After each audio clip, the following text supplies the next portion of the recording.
আসসালামু আলাইকুম, আসাদুল্লাহ বলছি। আমি স্ফূর্তি। আর গত 5 ডিসেম্বর 2023 সাল আমার মা ইন্তেকাল করেছেন। ইন্নালিল্লাহি রাজিউন।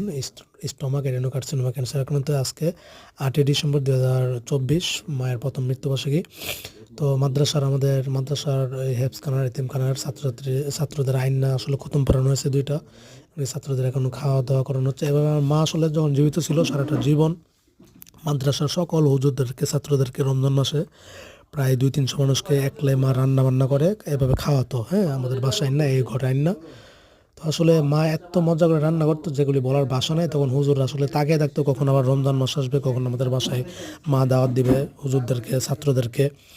তো আসলে আমার মা আসলে অনেক দিনদার ফরেজগার মহিলা ছিল। এমনকি আলেম ওলামাদের সাথে আমাদের সর্বদা উঠা বসা এমনকি সম্পর্ক ছিল। আলহামদুলিল্লাহ, আমাকে আল্লাহ তাআলা জান্নাতুল মাকাম দান করুক। সবাই দোয়া করবেন।